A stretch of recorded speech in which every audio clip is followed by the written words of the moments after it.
Hi, I'm Jeannie Dowden for Conduit News. Well, there are now three people vying for party chair for the State Republican Party of Arkansas at the state committee meeting coming up on December 7th. Joining us in studio is Mike Shnaekel from Hot Spring County.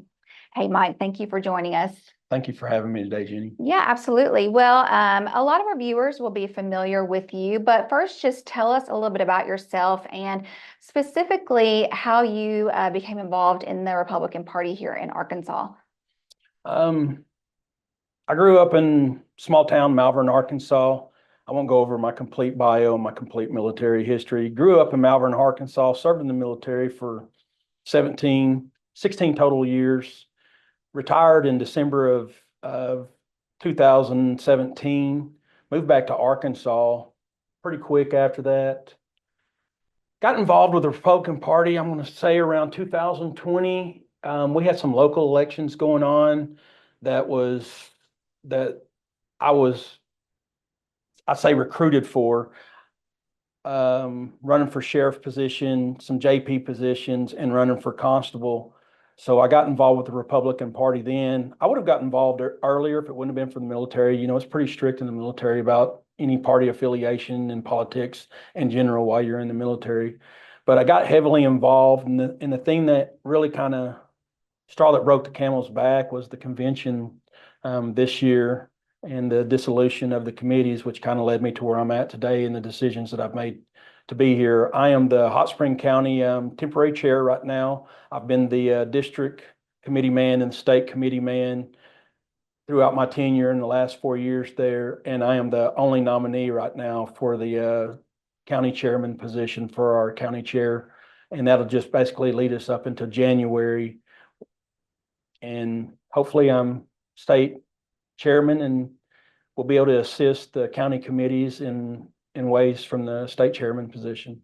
I want to go back and talk about the state committee, state convention, I'm sorry, in just a little bit. But the party has made great strides over the years, especially following the general election. Arkansas, the legislature, we have a supermajority. How do you see yourself building on the progress that Arkansas has made? I see building on the progress Arkansas has made. You know, we have 81 Republicans that was elected to the legislature this past election. We were at 82. We lost one. But I think it's very important for the county committees to be more involved. You know, there is a great involvement of several county committees at this point. But I think one of the things as chairman that I see me doing is getting out to the county committees and helping the county committees grow. You know, because we've got some committees, and mine was a perfect example of this. When I got involved, our county committee may have had 7 to 15 people attend a meeting. I think we were at 30-something members, all of which were mostly the elected officials, but you wasn't seeing them at meetings. And we've grown now to, I think we've got 112 members, and we've got 7 members that are awaiting voting to come into the committees. So I think the biggest thing is growing our county committees and being more involved at the county committee level so that people are closer to their representatives, you know, because we always, as a Republican, that is one of the things we support and I hold dear to me is that government at the lowest level and self-governance. And I will enable the county committees to be very successful in that. Do you think that, especially after the state convention, that there's some strife now between the legislature and the county committees? Do you think that the county committees are viewed as relevant? I think the county committees are viewed as not relevant at this time. And, you know, we have a structure within the RPA also, and I'll just party organization. It starts at the state convention, the state committee, the state executive committee, the congressional districts, and then the local county committees. Well, what I've seen the RPA do over this last year was completely move away from the convention and then the state committee and subordinate committees and take everything to the executive committee level and make the decisions for the entire RPA. And the RPA isn't, you know, when I say the RPA, because some people say, well, the RPA is flawed. I don't think the RPA is flawed because we have some very good county committees that makes up the majority of the RPA. The RPA is flawed at the executive level. The executive level wants total power and total control over the entire Republican Party of Arkansas. And that's not the way we're designed. We're designed to self-rule, and that rule comes from the state convention and down to the state committee, not directly to the executive committee. Speaking of that RPA executive committee and the leadership, what sets you apart from Joseph Wood, Party Chair Joseph Wood? He's announced his reelection. He sent out in his reelection email, he lists a long list of accomplishments, and some would say that they look really good. And how would you set yourself apart from him? I think it's very easy to set myself apart from not only Joseph Wood, but from anyone else that is choosing to run for the chair position right now. Because leadership isn't just leading when times are good. When you're selling smooth waters, it's easy to be a leader. When you've got the people behind you and everything you're doing is successful, it is easy to be a leader then. What is difficult for a leader to do is say, hey, look, we're doing some things wrong right now. I'm doing some things wrong. Self-critique. And I think Joseph Wood, and I think anyone else that's going to run, it's not about myself having that power. It's not about myself being that center point that controls everything, because the party controls what we do, and we are self-governed by the party, not by the RPA chair. So I do not see Joseph Wood as a perfect leader. Does he have some leadership traits? Yes. Anyone else? I will make the hard decisions. If we're doing something wrong or we have done something wrong in the past, I will do everything in my power to correct that within the rules that are set forth within the RPA. And I think it would be wise for anyone that holds any executive position to really do a self-evaluation. Are you representing the people? If you're not representing the people, I would ask that you not only step down, but maybe step completely away, because that is how we are supposed to be ran, and that is by the people. Um, on that same note, party unity is important. The party is very fractured. From your perspective, what has happened post-state convention?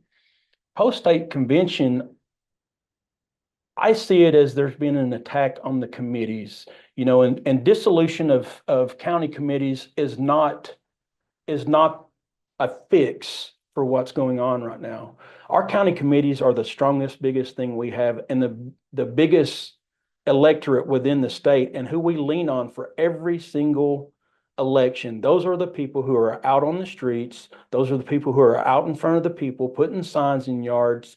We need to bring everyone back to center mass. We will not ever agree on every single thing as a committee. And when I say as a committee, I'm talking about the state committee level and the convention. We are not going to agree, but democracy in the United States is 50+1. That's what you've got to have. And we've had that in the state over the last year and a half, 2 years. And I don't want to say patriots or grassroots Republicans, because we're all Republicans. And you won't hear me talk about rhinos or anything like that. I believe you're either a Democrat or you're Republican. You either believe in our constitutional republic or you're socialist. And that's very hard for someone to hear when someone says, hey, you either fit this or you don't fit this. Well, now help me understand, because that rhetoric is very different than, say, where you were less than a year ago. I wouldn't say my rhetoric was where I was at less than a year ago, because I've not called, if you look at anything. Or America First or grassroots. No, I agree. Now, I will say America First, and I'll do this because you've seen it if you've seen a post. County first, state first, Arkansas first, America first. And that's based on what level of government that you're involved in. If you are at the county level, your county comes first. If you're at the state level, the state of Arkansas comes first. If you're at the national level, America comes first before any other country. Depending on what you're elected to do, I expect you to represent that electorate, not everything outside of it. That is your duty and that is your job. So yes, you are correct on that. When I say America first, Arkansas first, that is absolutely correct. So how do you see, there is, even amongst what you and I know to be America First or the Patriot Movement or the grassroots movement, even that movement is fractured. How do you see, because if you were to be chair, how do you bring that movement together and to because you will be representing all of the Republicans. How do you bring that fracture and make it as one? I think that's very easy. Follow the rules. Um, you know, speak with everybody, take phone calls. I'll give anyone my phone number that wants my phone number, and they can start calling me now. I mean, I do plan on being elected as your next state chairman for the Republican Party of Arkansas. But if we just follow the rules and we set forth and we do what we're supposed to do, the fracture should not be there, because that's what we all expect out of each other, is to just follow the rules. And if I make a mistake, I expect to be held accountable for it. I expect to get some kickback off of it.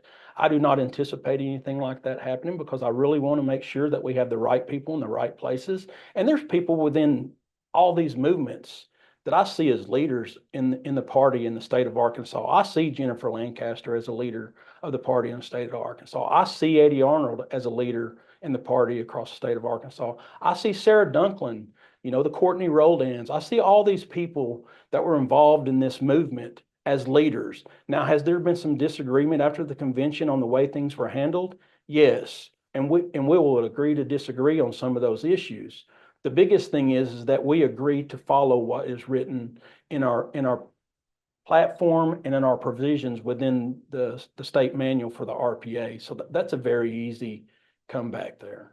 Well, following the state convention, one of the main issues was that, the state convention, the delegates, that they are the final say, and that, moving the goalpost to get an end result. And I think that right now, a lot of people have questions about whether or not you're qualified to run as party chair. You did resign from holding office as constable. You also withdrew from a House race. And so at the bottom of the RPA objectives and principles that we sign, it says that we affirm and certify that we have never been convicted of a felony or misdemeanor theft in Arkansas or in any other jurisdiction outside of Arkansas, and you have. And so I just like to give you an opportunity to clear that up for our viewers, and why you believe that in that instance where you have had to step down, what makes you qualified to lead the party? I'll address the constable. I was notified. I think there's an email sent out today. I was in bed at night, woke up around 2:30 in the morning, happened to be going through my emails, seen that. Within 5 minutes that I resigned for the law, it says it clearly. The state rep position had nothing to do with that. When I resigned from the constable position, I think it was February of this year when that happened. I put my head in, I filed for the state rep position, and I had some medical issues going on at the time, heart issues with an aneurysm I got, but I'm not going to get deeply into that. But I will address what you just said there, and I'll say this. On Article 1, General Provisions, Section 1, Party Membership and Authority. Membership in the Republican Party of Arkansas shall be open to all qualified Arkansas electors as defined in ACA Section 7-1-101, Definition 33. No oath, pledge, or statement of belief shall ever be required as a condition. Within that statement, it says be a qualified elector. And with me today, and I brought it, just in case this question came up, because I think there's an attempt, to say, hey, he's just not qualified. I'm sorry, wrong one. He doesn't meet the requirements. This is my voter registration card. I am a qualified elector. I am a registered Republican. Yeah. So anything outside of that. Now, for constitutional positions, that is very true. You must not have any felony convictions, which I have no felony convictions. Let me be very clear on that. And I appreciate that. I think, and I knew that you would do this, and so I appreciate it. And we knew that you would be prepared. But I think it still speaks to the question, and this goes to whether or not you are equipped. And you said just a second ago, it's about following the rules. And if this is the rules of the RPA and not moving the goalpost, how does this make you qualified? If this is strictly the rules of the Republican Party of Arkansas, how does this make you qualified? And does this not break the rules of the RPA? Absolutely not. I just read Okay. directly exactly Okay. what the requirement Okay. is. What makes you think that the RPA will follow those rules that you say allow that loophole? If we know that they follow lawlessness by ignoring what happened at the state convention, what makes you think that they'll follow the rules that show that it'll allow you to run for chair? Well, and I don't like it that you say it's a loophole, because it's not a loophole. Okay. It is a membership Okay. requirement. Okay. It very clearly states in the RPA manual, as I just read, that you must be a qualified elector. It's the only qualification you have to be it. And you can keep asking me questions about it. It doesn't change what it says. Okay. So that is just a plain and simple fact. Is there anything else that you would like to mention about your run for chair? I just like to encourage the people to follow your heart. If I'm not the person that you want to elect, then I won't be the person to elect. It's not going to change my input, and it's not going to change my drive and determination within the party, and to keep our conservative values moving forward and do the things that are right for not only the RPA but the state, and working with, the Capitol and the state legislatures and the county committees. I am committed to that. And yes, I have made mistakes in my past. We're talking about things that are 25 years old, over 25 years.